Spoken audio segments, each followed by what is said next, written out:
사도신경으로 신앙 고백합니다. 전능하사 천지를 만드신 하나님 아버지를 내가 믿사오며 그 외아들 우리 주 예수 그리스도를 믿사오니 이는 성령으로 잉태하사 동정녀 마리아에게 나시고 본디오 빌라도에게 고난을 받으사 십자가에 못 박혀 죽으시고 장사한 지 사흘 만에 죽은 자 가운데서 다시 살아나시며 하늘에 오르사 전능하신 하나님 우편에 앉아 계시다가 저리로서 산자와 죽은 자를 심판하러 오시리라. 성령을 믿사오며 거룩한 공예와 성도가 서로 교통하는 것과 죄를 사하여 주시는 것과 몸이 다시 사는 것과 영원히 사는 것을 믿사옵나이다. 아멘. 찬송가 452장 찬송하겠습니다. 찬송가 452장입니다.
하나님 아버지 감사합니다. 오늘도 새날을 저희들이 허락하시고 오늘도 주님의 말씀 붙들고 오늘 하루를 살아감으로 말미암아 주님이 부어주시는 승리의 축복을 누리며 살게 하심을 감사합니다.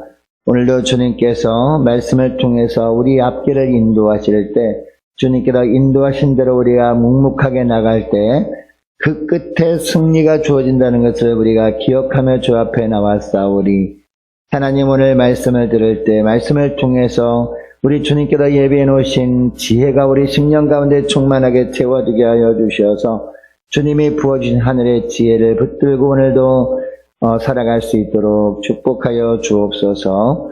감사드리오며 우리 주 예수 그리스도의 이름으로 기도드리옵나이다. 아멘. 하나님의 말씀은 잠언 2장입니다. 잠언 2장 1절부터 15절까지 말씀 보겠습니다. 내 아들아, 내가 만일 나의 말을 받으며 나의 계명을 내게 간직하며 내 귀를 지혜에 기울이며 내 마음을 명철에 두며 지식을 불러 구하며 명철을 얻으려고 소리를 높이며 은을 구하는 것 같이 그것을 구하며 감추어진 보배를 찾는 것 같이 그것을 찾으면 여호와 경외하기를 깨달으며 하나님을 알게 되리니 대저 여호와는 지혜를 주시며 지식과 명철을 그 입에서 내심이며 그는 정직한 자를 위하여 완전한 지혜를 예비하시며 행실이 온전한 자에게 방패가 되시나니 대저 그는 정의의 길을 보호하시며 그의 성도들의 길을 보전하려 하심이니라. 그런즉 내가 공의와 정의와 정직 곧 모든 선한 길을 깨달을 것이라. 곧 지혜가 내 마음에 들어가며 지식이 내 영혼을 즐겁게 할 것이요 근신이 너를 지키며 명철이 너를 보호하여 악한 자의 길과 패역을 말하는 자에게서 건져내리라. 이 무리는 정직한 길을 떠나 어두운 길로 행하며 행악하기를 기뻐하며 악인의 패역을 즐거워하나니 그 길은 구부러지고 그 행위는 패역하니라. 마태복음 13장 말씀에 보면요, 천국 비유가 나옵니다. 이 세 가지가 나오는데 밭에 감추인 보화 비유, 그리고 진주 장사 비유가 나오고 그물 비유가 나옵니다. 이 세 가지 비유는 각각 다른 의미가 있습니다. 그 중에서 이 진주 장사 비유는 어떤 비유입니까? 어떤 진주 장사가 있는데 최고의 진주를 구하기 위해서 전국을 헤매다닙니다. 그러다가 가장 좋은, 이 땅에서 가장 귀하고 값진 이 진주 하나를 만납니다. 이 가장 값진 진주 하나를 만났을 때 어떻게 합니까? 이 진주 장사가 자기에 있는 모든 것을 다 팔아서 그 진주를 샀느니라, 이런 말씀을 합니다. 여러분, 예수님께서 말씀하신 이 진주 장사 비유에서 이 진주 장사는 누구를 말할까요? 진리를 찾아 헤매는 사람을 말하는 거죠. 어디에 참 진리가 있는가? 이 사람의 말을 들어보고 저 사람의 말을 들어봅니다. 그러다가 진짜 참 진리를 만납니다.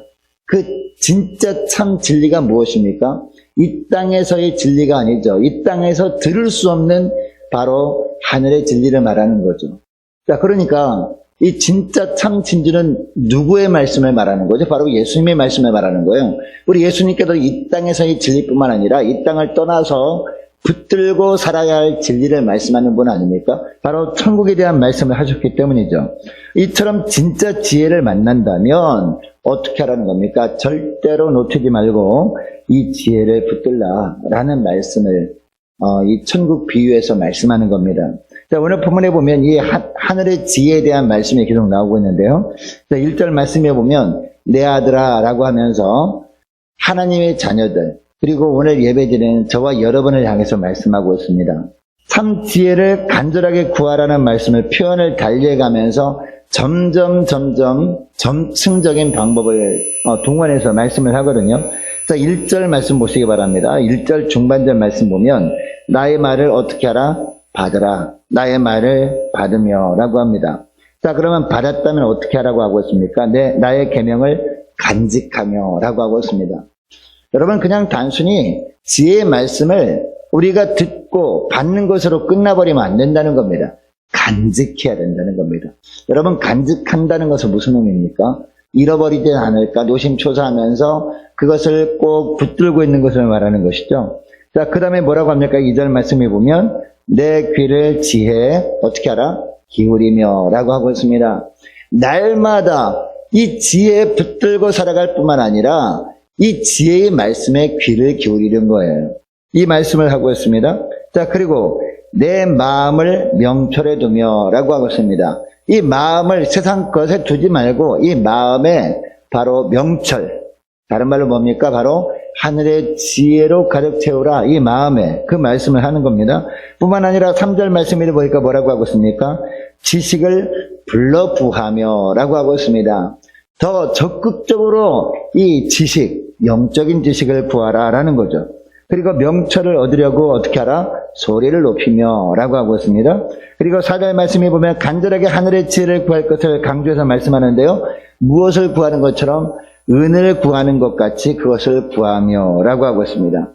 당시요, 이 은은 굉장히 소중한 그런 물건이었습니다. 그래서 이 결혼할 때 왜 오늘날도 보면은 이 가구들을 준비하고 그릇들을 준비하지 않습니까? 그 중에서 가장 소중한 것, 반드시 준비해야 될 것이 바로 은그릇이라고 합니다. 뭐 은쟁반, 그리고 은수저, 뭐 이런 걸 구해야 된다고 합니다. 왜 그렇습니까?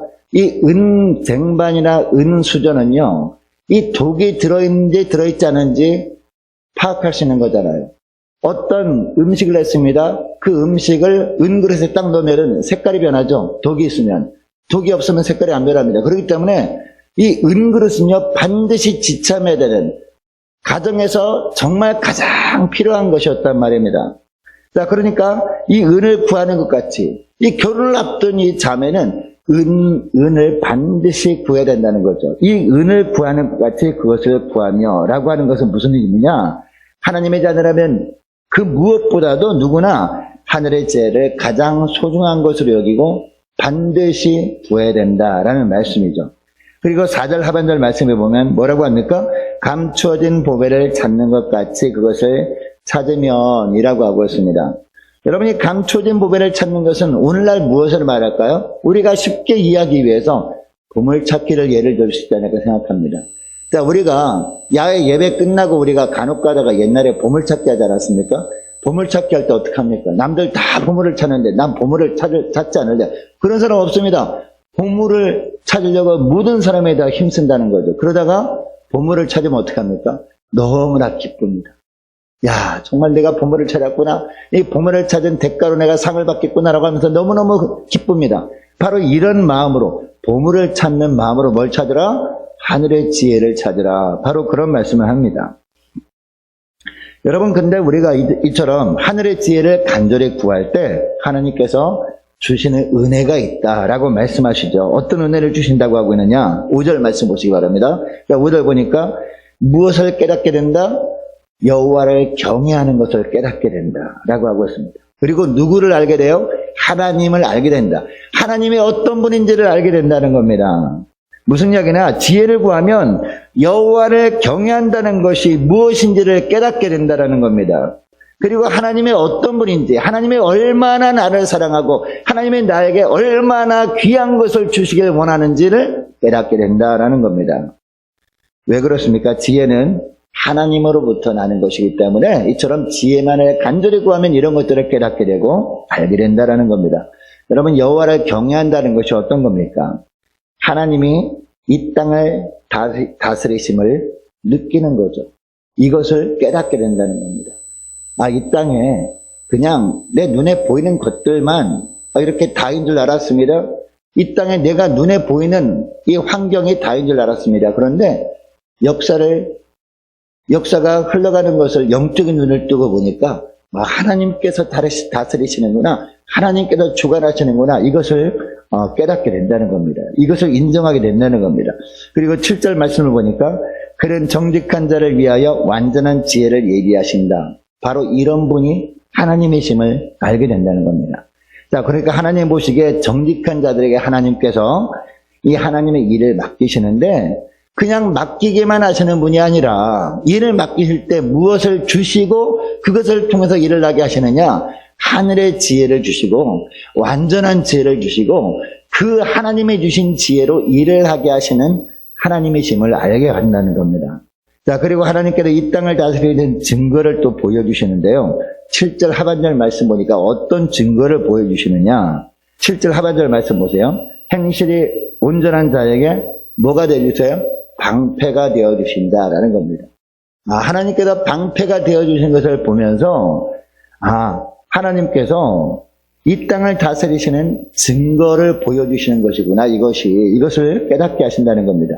그리고 8절 하반절 말씀 보면 7절 하반절 말씀 또 보면 정의의 길을 보호해 주시는 것을 말씀하고 있습니다. 자, 그래서 이 땅에 불의가 가득하지 못하도록 하시는 거예요. 방패가 되어주시고 그리고 보호해 주심으로 말미암아 이 땅에 불의한 자들이 가득하지 못하도록 우리 주님께서 지켜주신다는 겁니다. 자, 그리고 8절 하반절 말씀을 보면요, 성도의 길을 보존해 주신다. 성도의 길, 거룩한 하나님의 백성들이 믿음의 길을 끝까지 갈 수 있도록 보존해 주신다라는 겁니다. 자, 그리고 하나님의 지혜가 우리의 삶 가운데 임하면 어떤 일이 또 발생하게 되느냐? 먼저는 10절 하반절 말씀해 보니까요, 지식이 내 영혼을 즐겁게 할 것이며 라고 합니다.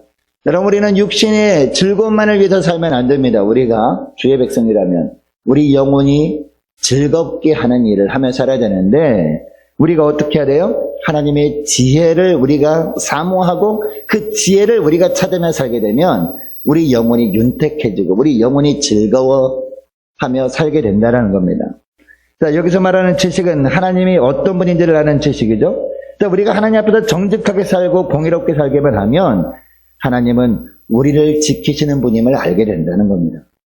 그리고 우리의 앞날을 책임져 주시는 분이 하나님이라는 지식도 생기게 된다는 겁니다.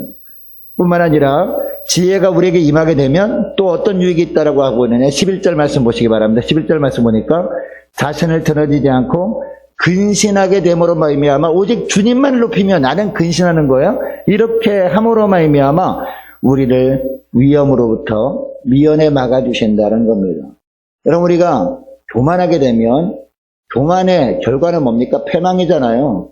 교만하게 되면 결국 죄를 짓게 되고 결국 멸망의 길로 달려가게 되잖아요. 그러니까 하나님이 우리를 위험으로부터 미연에 막아주시는 방법이 뭡니까? 근신케 하시는 겁니다. 우리가 근신하고 우리가 늘 겸손하고 주님만 높이며 살아가게 될 때 우리 주님께서 위험으로부터 미연에 막아주시는 거거든요. 자, 그리고 12절 말씀도 보니까 그 지혜가 악한 자의 길과 패역을 말하는 자에게서 건전해 준다라고 하고 있습니다. 이것이 지혜를 사모하고 지혜만을 추구하는 그런 은혜라는 겁니다. 여러분 여기서 말하는 악한 자들 어떤 사람을 말할까요? 그리고 패역을 말하는 자를 어떤 자를 말할까요? 13절 말씀에 나오고 있죠. 13절 보니까 정직한 길을 떠나 어두운 길로 행하는 자들이 바로 악한 자들이다. 하나님 보시기에 이 말씀을 합니다. 자, 그리고 14절 말씀에 보니까 행악하기를 기뻐하는 자들이 바로 악한 자들이다라고 하고 있습니다. 여러분 이런 사람들은 하나님께서 어떻게 하신다고 하고 있습니까? 결국 하나님께서 그 길을 구부러지게 하신다는 겁니다. 계속해서 악한 길로 가잖아요. 하나님께서 그냥 내버려 두시는 거예요. 그래서 결국 구부러진 길로 갈 수밖에 없도록 해주시는 분이 바로 하나님이다라는 거예요. 여러분 그러니까 우리는 이 세상에 사는 동안에 하나님께 무엇보다 무엇을 구해야 돼요? 하늘의 지혜를 구하면 된다는 겁니다. 영적인 지혜를 사모하며 그 영적인 지혜를 어떻게 구해야 돼요? 간절히 구하면 된다는 겁니다. 우리가 보물찾기 할 때 보물을 찾는 그 심정으로 간절히 하늘의 지혜, 영적인 지혜를 구하라는 겁니다. 그것도 어떤 다른 목적으로 구하는 것이 아니라 하나님의 일을 더 잘 감당할 수 있도록 구해야 된다는 거죠. 하나님, 주님께서 오늘 하루도 주님께서 우리에게 맡기신 일들이 있는데 그 일들을 우리 힘으로 감당할 수 없습니다. 우리에게 있는 세상의 지혜로 감당할 수 없습니다. 우리 주님께서 하늘의 지혜를 베풀어 주셔야, 참 지혜를 베풀어 주셔야 주님께서 맡기신 일을 감당할 수 있사오니 하늘의 지혜를 풍성하게 부어달라고 간절히 기도하며 지내라라고 하고 있습니다. 그때 하나님이 맡기신 일을 하나님께서 부어주시는 지혜로 잘 감당할 뿐만 아니라 이렇게 감당하며 살아갈 때 하나님께서 나머지 것들도 책임져 주시는 거예요. 건강도 책임져 주시고요. 막힌 길도 열어주시고요. 우리의 가정과 직장과 사업장도 책임져 주시는 은혜가 있는 겁니다. 비로소 그때. 그것이 너희는 먼저 그의 나라와 그의 의를 구할 때 이 모든 것을 너에게 더하시겠다. 바로 그 말씀의 의미라는 것이죠. 여러분이 이것을 기억하시고 오늘 기도할 때 이렇게 기도했으면 좋겠습니다. 하나님, 무엇보다도 저희들 이 세상의 지혜보다도 하늘의 지혜만을 간절히 구하며 살아갈 수 있도록 도와달라고 함께 기도하기를 원합니다. 하나님, 그래서 주님께서 하늘의 지혜를 부어주실 때 그 주님께서 부어주신 참 지혜로 주님께서 맡기신 일을 은혜 가운데 잘 감당하며 살아갈 수 있도록 도와달라고 간절히 기도하면 좋겠습니다. 자, 이렇게 기도하기를 원하고 계속 기도할 것은 자, 오늘 금요일입니다. 자, 금요 심야 기도회 위해서 함께 기도하기를 원하고요. 자, 내일 모레 오는 주일 예배 위해서 함께 기도하기를 원합니다. 우리 함께 가는 게 모든 성도들 오늘 예배드리는 우리가 늘 영적으로 깨어 있을 수 있도록 도와달라고 함께 기도하기를 원합니다. 자, 많은 환호 돌리서 기도해 주시기 바라고 출산을 앞둔 김다희 선교사님 위해서 함께 기도하기를 원하고 자, 고3생들을 위해서 함께 기도하기를 원하고요. 취업을 준비 중인 우리 자녀들이 있습니다. 자, 위해서 기도해 주시기 바라고 나라 민족을 위해서 함께 기도하기를 원하고 우리 교회 앞날을 위해서도 자, 우리 함께 기도하기를 원합니다. 저와 여러분이 가지고 나온 기도 제목들도 있는데 그 기도 제목들도 넣고 자, 우리 함께 기도하기를 원합니다.